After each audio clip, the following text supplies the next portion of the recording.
చూసారా మావయ్య, చేతికి పవర్స్ వెళ్లేసరికి తన బుద్ధి చూపించింది వీణ. యూనియన్ ప్రెసిడెంట్ని కొట్టడం అంటే మామూలు విషయం కాదు. వీణ తొందరపడే మనిషి కాదు. వాళ్ళేమైనా తప్పుగా మాట్లాడుంటారేమో రిషి. నీ మేనకోడల్ని సపోర్ట్ చేయాలని చూడక పార్వతి. కట్టుకున్నాడో చెప్తుంటే ఇంకా అనుమానంగా మాట్లాడతావేంటి? వర్కర్స్ని నోటుకొచ్చినట్టు మాట్లాడితే వాళ్ళెందుకు కూరుకుంటారు? మేనేజ్ చేయడం చేతకానప్పుడు డాడ్కైనా చెప్పి పరిస్థితిని కంట్రోల్ చేయమని చెప్పాల్సింది కదా. మరెందుకు చెప్పలేదు? ఆవిడ గారే సుప్రీం అని ఫీల్ అవుతున్నప్పుడు ఇక మావయ్య గారికి చెప్పడం ఎందుకని చెప్పుండేది రిషి. కన్న బిడ్డలా కాపాడుకున్న కంపెనీ వీణ తలపొగరు వల్ల మూతపడే వరకు తీసుకొచ్చింది. దీనికేం సమాధానం చెప్తా పార్వతి? వీణా, ఇక నువ్వు లగేజ్ ప్యాక్ చేసుకుని వెళ్ళే టైం వచ్చింది. Be ready. వీణ, ఏంటి నువ్వు చేసిన పని? అధికారం చేతిలో ఉన్న నా అహంకారంతో వర్కర్స్ మీద చేసుకుంటావా? వర్కర్స్ అంటే మన సొంత మనుషుల్లో చూసుకుంటూ వచ్చాను. మీ అత్త సరస్వతి కూడా అలాగే చూసేది. అలాంటిది వాళ్ళ మీదే చేసుకున్నావు అంటే ఎంత ధైర్యం నీకు?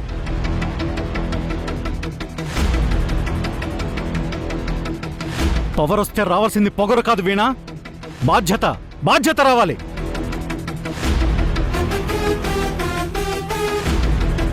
దేన్నైనా సమర్థవంతంగా డీల్ చేసే కెపాసిటీ రావాలి. కానీ నిన్ను ఎవరు ఏమీ చేయలేరన్న పొగరు అహంకారం రాకూడదు.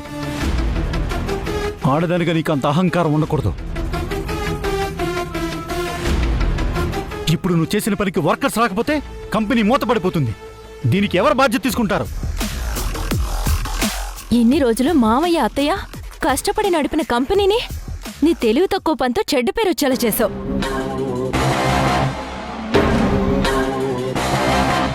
ఇందుకేనా నిన్ను ఆఫీసుకు పంపించింది?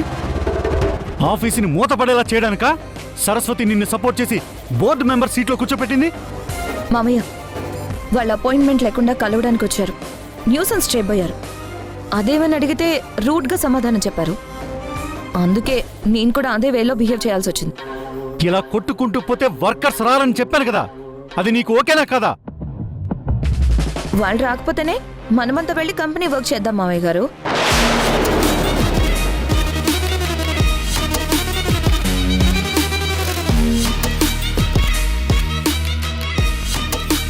అంటే ఈ ఇంట్లో అందరినీ కూలీల మాదిరి వర్క్ చేయమంటున్నావా? నువ్వు చేసిన పనికి అందరూ ఎందుకు పనిచేయాలి? ఇక్కడెవరికి అంత కర్మ పట్టలేదు. మర్యాదగా ఇప్పుడే వెళ్ళి యూనియన్ ప్రెసిడెంట్కి సారీ చెప్పి ఈ విషయాన్ని ఇక్కడితో క్లోజ్ చేసేవేనా? అవును, చెప్పాల్సిందే. వీణా, ఈ దెబ్బతో నీ పొగరు అణిగిపోతుంది. చెప్పు వీణా. ఏది ఎప్పుడు చేయాలో నాకు బాగా తెలుసు మావయ్య గారు. ఈ సమస్యను ఎలా డీల్ చేయాలో నాకు ఒక క్లారిటీ ఉంది. వీణా, ఇంకొక్కసారి ఆలోచించుకో. నీ అహంకారానికి తగ్గ మూల్యం చెల్లించుకుంటావు. నేను సరస్వతి టెక్స్టైల్స్ కంపెనీకి బోర్డ్ ఆఫ్ డైరెక్టర్ని మావయ్య. ఎల్కేజీ స్టూడెంట్కి చెప్పినట్టు రిపీటెడ్గా చెప్పకండి. నీది ఓవర్ కాన్ఫిడెన్స్ వీణా. పెద్దలు ఎందుకు చెప్తున్నారో బాగా గుర్తుపెట్టుకుని ఆలోచించు. ఓటింగ్లో గెలిచాను, ఇంకా ఫ్యూచర్లోనూ గెలుస్తాను.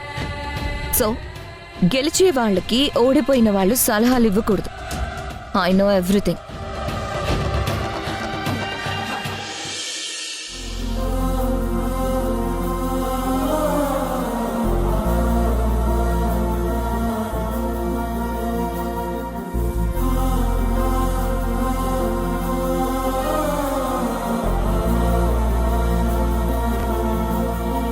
శ్రీ, ఏంటి శ్రీ ఇంత లేట్ అయింది? అత్తయ్య వాళ్ళ ఆఫీస్ పని మీద వెళ్ళొచ్చాను. శ్రీ, ఒక్క నిమిషం. నువ్వు ఆఫీస్ పనులన్నీ చాలా బాగా చూసుకుంటున్నావు. బయట అందరిలోనూ చాలా మంచి పేరుంది. కానీ ఇంట్లో ఉన్న వేద గురించి పట్టించుకుంటే బాగుంటుంది. ఇప్పుడు ఏమైందని ఇలా చెప్తున్నారు?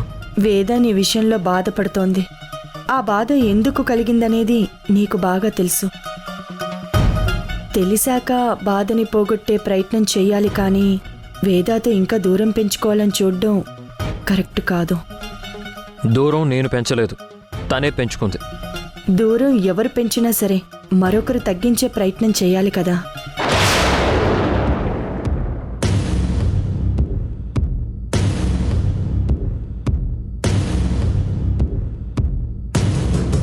ఈ పార్వతి అతిపెత్తనం చేస్తుంది. వెంటనే పార్వతిని కంట్రోల్ చేసి అన్నయ్య చెప్పినట్టు శ్రీ మనసులో పార్వతి మీద ద్వేషం పెంచేలా చేయాలి. అందుకనే చాలు ఆపు పార్వతి. ఇందాకటి నుంచి చూస్తున్నాను, శ్రీని దబాయిస్తున్నావేంటి? మగాడన్నాక బయట ఎన్నో పనులుంటాయి, 1,00,000 వ్యవహారాలుంటాయి. అవన్నీ చూసుకుంటాడా, ఇంట్లో భార్యను చూసుకుంటాడా? ఆ క్రమంలో ఏదో కొంత గ్యాప్ వస్తుంది. దాన్ని నువ్వు మరీ భూతద్దంలో పెట్టి చూసి వాళ్ళ మధ్య కిలోమీటర్ల దూరం పెంచుతున్నావు. నా మాటలు వాళ్ళని కలపాలనే కానీ దూరం చేయాలని కాదు. నువ్వు అనవసరంగా అపార్థాలు పెంచేలా చెయ్యొద్దు. తెలుస్తుందిలే, కానీ శ్రీకి సలహాలిచ్చే స్థాయిలో నువ్వు లేవు. ఆ స్థాయిలో నువ్వు ఉంటే ఇంకా బాగుండేది. వెళ్ళి పని చూసుకోపో. ఈ టైంలో భాగ్యంతో గొడవ పడటం మంచిది కాదు. ముందు ముందు సమయం చూసి శ్రీకి నచ్చజెప్పే ప్రయత్నం చేద్దాం. అల్లుడు, ఈ అమ్మకాని అమ్మ మాటలు అస్సలు పట్టించుకోవద్దు. నీ పనులు నువ్వు చూసుకో. ఈవిడ గారి మాటలు నీ పెళ్ళాం వింటే నీ నెత్తినెక్కి జుట్టు పట్టుకుని ఆడిస్తుంది. అయినా ఆ తరం పార్వతికి ఏం తెలుసు? మీ ఇద్దరి మధ్య అలకలు, తీపి తగాదాలు. ఈవిడ గారు వేదతో పొద్దుటి నుంచి నీ గురించి ఒకటే నూరిపోస్తుంది. నిజమల్లుడు, పార్వతి చెప్పడం, వేద నీ గురించి కోపంతో గట్టిగా అరవడం, ఇదే సరిపోయిందంటే నమ్ము. అత్తయ్య, నీ గురించి నాకు తెలుసు. తను అలా చేయదు, నాకు ఆ నమ్మకం ఉంది. అయ్యో, నా బాధను అర్థం చేసుకోవాలుడు. తన కొడుకు బయట సంతోషంగా లేడని, ఇక్కడ మీరు కూడా సంతోషంగా ఉండకూడదనే కుళ్ళుతో ఇలా నీ కాపురంలో సంతోషం దూరం చేయాలని చూస్తుంది అల్లుడు. ఆడదానికి ఆడదే శత్రువు అన్నట్టు ఈ పార్వతి పైకొకలా లోపల మరొకలా ప్రవర్తిస్తుంది. ఈవిడ వేదతో కలిసినప్పుడల్లా మీ ఆయన్ని జాగ్రత్తగా చూసుకో, నీ గ్రిప్లో పెట్టుకో, కొంగున ముడేసుకుని తిప్పుకో అని చెప్తుంది. తెలుసా అల్లుడు? ఇలా చెప్తూ పోతుంటే మేక కూడా గుర్రైనట్టు, రాజుగుర్రం గాడిదైనట్టు వేద కూడా మారిపోతుంది. అసలే ఈ కాలం మంచిది కాదు. వేద లాంటి ఈ కాలం అమ్మాయిలు పార్వతి లాంటి ముదురు మాటలు విని ఈజీగా నమ్మేసి మారిపోతారు అల్లుడు. మీరెన్ని చెప్పినా ఆవిడ అలా చెప్తుందన్నమాట నేను నమ్మలేకపోతున్నాను. పైగా వేద కూడా నమ్మే మనిషి కాదు. నిజాలెప్పుడూ చేదుగానే ఉంటాయి అల్లుడు.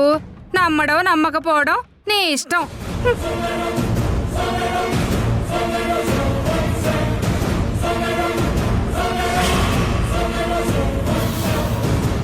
అత్తయ్య చెప్పినట్టు ఆవిడ నాకు వేదకి మధ్య సమస్యలు వచ్చేలా చేస్తుందా? అత్తయ్య చెప్తుంది నిజమా అబద్ధమా? ఏది నమ్మాలి, ఏది నమ్మకూడదు?